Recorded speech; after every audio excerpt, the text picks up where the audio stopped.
Now to that stunning arrest of the drug kingpin who goes by the name Dread Pirate Roberts appears to have cornered the internet drug market. His real name is Ross Ulbricht, and his website, Silk Road, is packed with products like cocaine and heroin. ABC's Gio Benitez is here with all the details. Good morning, Gio. George, good morning to you. The FBI calls it the most sophisticated criminal marketplace on the internet. Thousands of drug dealers used it to sell drugs and completely hide their identities. This morning, the FBI says the 29-year-old seemingly clean-cut entrepreneur was living a secret life as a digital drug lord, operating an online black market bazaar called Silk Road, often referred to as the eBay for drugs. Here's an online commercial.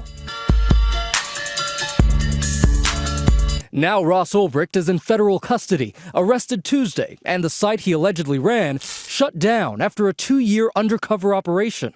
Very sophisticated, very intellectual individual who took those skills and those talents and developed an online website that marketed illegal goods, illegal services. Just look at some of the 13,000 items offered through that underground site. Ultra clean cocaine, clean and real LSD, high-grade MDMA, also known as Molly, all with fast and free shipping.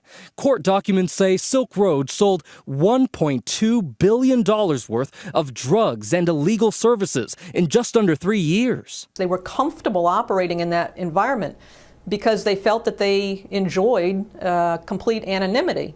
Investigators say the Penn State graduate tried hiding his identity on Silk Road with the username Dread Pirate Roberts, just like in the movie The Princess Bride. You're the Dread Pirate Roberts, admit it.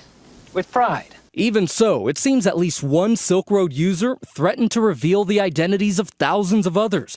So, investigators say Ulbricht tried to execute a murder for hire on that user, offering $150,000 to a would-be hitman because, quote, "This kind of behavior is unforgivable to me, especially here on Silk Road. Anonymity is sacrosanct." Just because the Silk Road has been shut down doesn't mean that this concept is going to go away very easily. The operator made $80 million in fees. That is a huge incentive.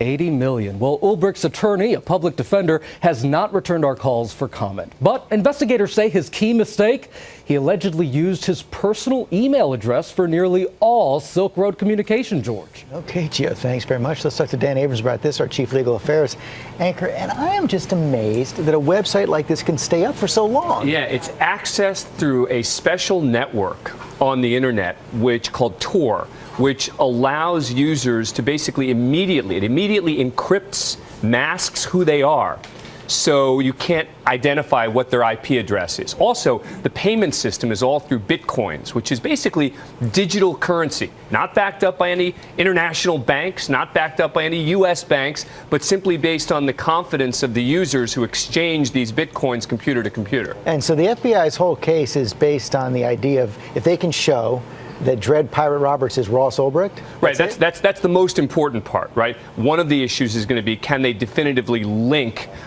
because he was trying to hide his identity on the site as well. So the first thing they're going to have to do is definitively link him as the person who runs the site. Then the second thing is, look, typically when you're talking about a website, right, people would say, well, look, if people are exchanging information and they're dealing drugs, it's not our responsibility.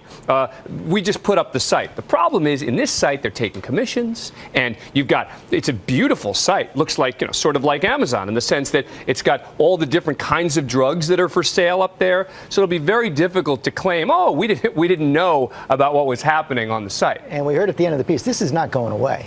Oh, yeah, no. This is going to be the biggest takedown of what is currently in existence. And you're now going to see them on warning, and yet you're going to see a bunch of smaller entities, I think, begin to try to take over.